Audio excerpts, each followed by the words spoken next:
నమస్తే, welcome to big Telugu TV. ప్రస్తుతం మనతో పాటు ఉన్నారు సినీ క్రిటిక్ దాసరి విజ్ఞాన్ గారు. హలో అండి. నమస్తే విజ్ఞాన్ గారు, హన్సిక గారు అంటే ఈ మధ్య కాలంలో పెద్దగా కనిపించట్లేదు. కాకపోతే తనున్నప్పటి వరకు మాత్రం పెద్ద హీరోయిన్నే. అయితే పెళ్లి చేసుకున్నారు, లైఫ్ అంతా బాగానే లీడ్ చేస్తున్నారు అనుకునే ఈ టైంలో తమ్ముడి భార్యను చాలా హింసలు పెట్టారు అన్నట్టు ఒక గృహ హింస కేసు నమోదైందంట హన్సిక గారి పైన. సో చదివిన వాళ్ళకి అర్థం కాని విషయం ఏంటంటే, చూసిన వాళ్ళకి ఫస్ట్ నేను కూడా అలానే అనుకున్నా, హన్సిక గారినే ఇబ్బంది పెట్టారా లేకపోతే హన్సిక గారు ఇబ్బంది పెట్టారా? ఇప్పుడు తను చూస్తే చాలా సాఫ్ట్గా ఉండే అమ్మాయిలా కనిపిస్తూ ఉంటారు, బట్ ఏం జరిగింది? హన్సిక బ్రదర్ ప్రశాంత్ మోత్వాని 2020లో పెళ్లి చేసుకున్నాడు. ఓకే. హన్సిక 2022లో అయ్యింది. బట్ 2 years ముందే బ్రదర్కి పెళ్ళయింది. ఇప్పుడు ఏమైంది, ఎవరిని చేసుకున్నంటే ముస్కాన్ జేమ్స్, ఆ పిల్లని నాన్సీ జేమ్స్ అంటారు. Muskan Arora family, okay. వీళ్ళది మోత్వాని. ఏదో రకంగా పెళ్లి చేసుకున్నారు, బాగానే ఉన్నారు అనుకుంటే సంవత్సరానికే చెడింది సంసారం. వెంటనే మళ్ళీ 2021లో సపరేట్ అయ్యి 22లోనే విడాకులు తీసేసుకున్నారు. సరే, విడాకులు అయితే తీసుకున్నారు 1 year. ఇప్పుడు మొన్న మనము రీసెంట్లీ చాహల్ ధనశ్రీ చూసాం, వాళ్ళది అంతే. జస్ట్ 2 years కలిసి ఉన్నారు, తర్వాత బ్రేకప్. 2020 అది కూడా. సో బయటికి వచ్చిన తర్వాత తను గృహహింస మీద ఒక వీడియో ఆల్బమ్ చేసింది, నన్ను ఎలా హింసించాడో చూడండి అని. అది కూడా చూసాం మనం.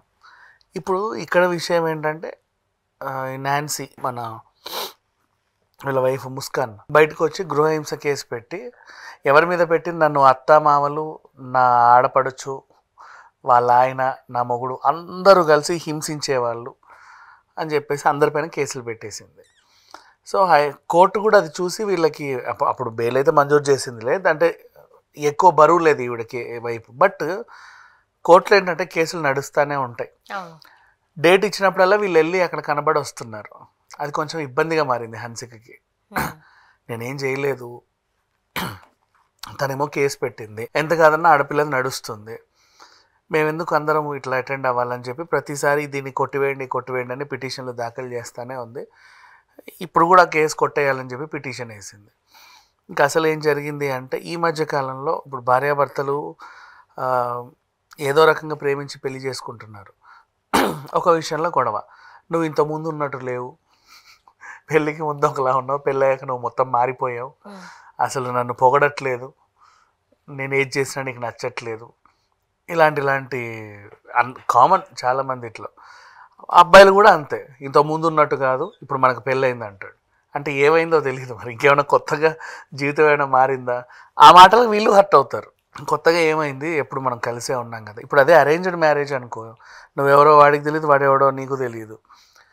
అప్పుడు మీరు పెళ్ళయ్యాక మీ మధ్యలో గొడవలు అయితే పెద్దలు కూర్చొని ఏదో రకంగా సర్ది చెప్తారు, తెలియని మొహాలు కాబట్టి. బట్ ఇక్కడ అట్లా కాదు కదా, ఆల్రెడీ పరిచయం ఎప్పటి నుంచో మీకు నడుస్తూ ఉంది, సరే బాగానే ఉంది కదా అని పెళ్లి చేసుకున్నారు. కొద్ది కాలమే, హార్డ్లీ లైక్ ఒక సంవత్సరం, 6 నెలలు, 7 నెలలు, అసలు ఇంకా సంవత్సరం అనే పదానికి కూడా అర్థం లేదు, విడిపోతున్నారు. ఆ విడిపోవడం ఎలాగా, ఇంట్లోంచి బయటకు వచ్చి తన ఫ్లాట్ తీసుకొని తను ఉండడం, ఇతను ఫ్లాట్ తీసుకొని ఇతను ఉండడం. మోస్ట్లీ సెలబ్రిటీస్కే ఇలాంటిది అవుతూ ఉంటుంది.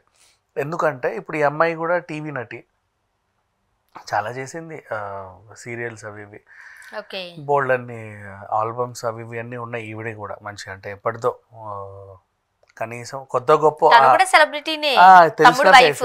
ఇంచుమించు. అదేంటిది, తనేం చెప్పిందంటే, హన్సికే మా కాపురంలో చిచ్చు పెట్టింది, తనతో టీవీ షోస్ చేయించకు, చాలామంది హీరోయిన్లు అంటే చాలు మీద పడే వాళ్ళు ఉంటారు, నేను చాలా అనుభవించాను, చిన్నప్పటి నుంచి చూస్తున్నా ఇండస్ట్రీలో. ఆ పిల్లని పెళ్ళయింది కదా, ఇక ఇంటి పట్టున ఉండమని చెప్పు, బయటికి వెళ్ళనివ్వకని వాళ్ళ తమ్ముడికి చెప్పినట్టు ఈవిడ కేసు రాసింది. కానీ యాక్చువల్గా ఇప్పుడు వీళ్ళిద్దరూ అయితే డివోర్స్ తీసేసుకున్నారు కదా, తీసేసుకున్న తర్వాత కూడా ఏంటి కేసులు? డివోర్స్ కాదు, యాక్చువల్గా విడిపోయి ఉంటున్నారు, సెపరేట్ గా ఉంటున్నారు అంతే, ఇంకా డివోర్స్ అవ్వలేదు. అతను ఇంకో పెళ్లి చేసుకోలేదు. గృహహింస కేసు. మా అత్తమ్మ వాళ్ళు నన్ను హింసిస్తున్నారు, నేను రోజు రాగానే మా మామయ్య తాగొచ్చి బాటిల్ తీసి నా నెత్తి మీద పగలు కొట్టేవాడు, ఇట్లా మా అత్త వచ్చి వాత పెట్టేది. 2 years అయింది వీళ్ళిద్దరికి పెళ్ళై అంతే. 2020లో పెళ్ళైంది, 22లో విడిపోయారు. సెపరేట్ గా ఉంటున్నారు 21 నుంచే సపరేట్గా ఉంటున్నారు. ఓకే. విడిపోవడం అంటే ఇక both are separated, not legally. Case నడుస్తూ ఉంది. ఇప్పుడు విడాకులు కావాలి అని అడిగితే కొంచెం వీళ్ళు మళ్ళీ ఈ రేంజ్ ఆవిడ కొంచెం భరణం కూడా హెవీగానే ఎక్స్పెక్ట్ చేస్తుంది. నిజమే కదా.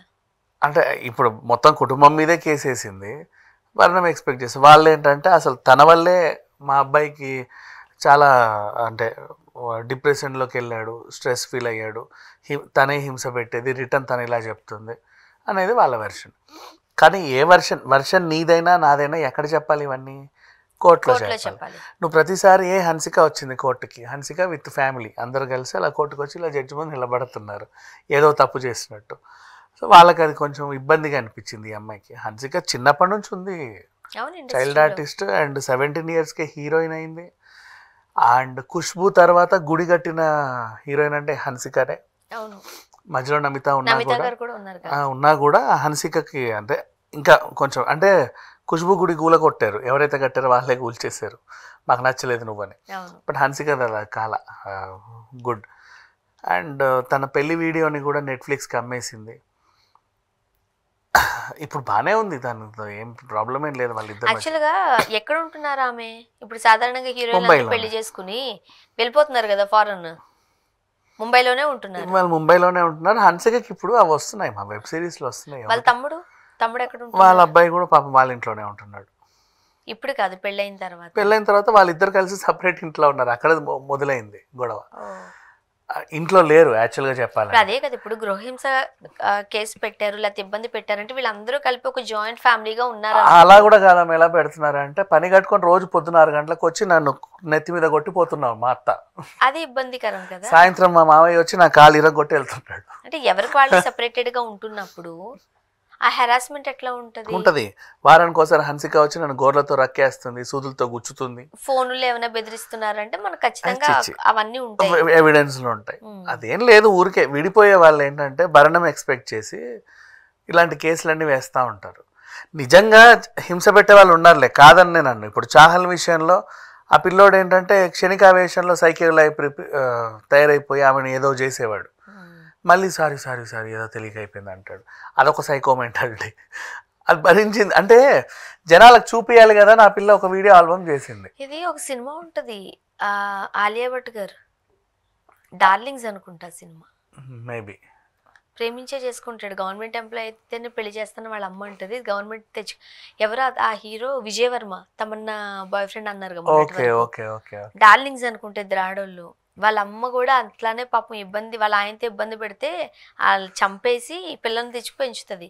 వాడు కూడా అట్లానే ఉంటాడు, కట్టేసి భలే హెరాస్ చేస్తారు. బట్ ఇక్కడ అది చేయలేదు. ఆ ఎగ్జాంపుల్ మనకు వద్దు.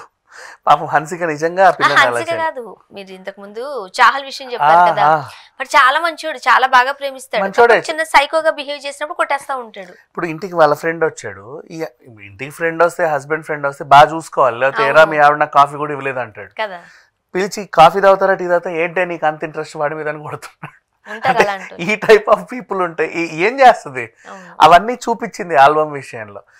ఒకవేళ ఈ అమ్మాయి కూడా ఇప్పుడు మన ముస్కాన్ కూడా నిజంగా హింసపడి ఉంటే అట్లీస్ట్ ధనుశ్రీని ఒక ఎగ్జాంపుల్గా తీసుకొని, లేదా నరేష్ మల్లీపల్లి ఒక ఎగ్జాంపుల్గా తీసుకొని నువ్వు ఏదైనా చిన్న ఆల్బమో లేక సినిమానో తీయి, అప్పుడు అర్థమైంది మాకు ఏం చేసావనేది. నువ్వు ఊరికే చెప్తున్నావు, అది నిజమో కాదో తెలియట్లా. ఆ పిల్లోడు మంచోడే, అండ్ మంచోడా చెడ్డోడా తర్వాత సంగతి. పెళ్ళైన సంవత్సరానికే నీ మీద పడి రక్కేసి జుట్టు పిక్కి కొట్టి ఏం చెయ్యరు, అంత ఇదే ఉండదు. So something was happened. నీకు నచ్చంది ఏదో అక్కడ చేయమంటున్నారు, అది నీకు నచ్చలేదు, నువ్వు వెళ్ళిపోవాలనుకున్నావు, వాళ్ళ మీద నిందలేసిపోతున్నావు. చూద్దాం ఏం జరగబోతుందో. Thank you so much.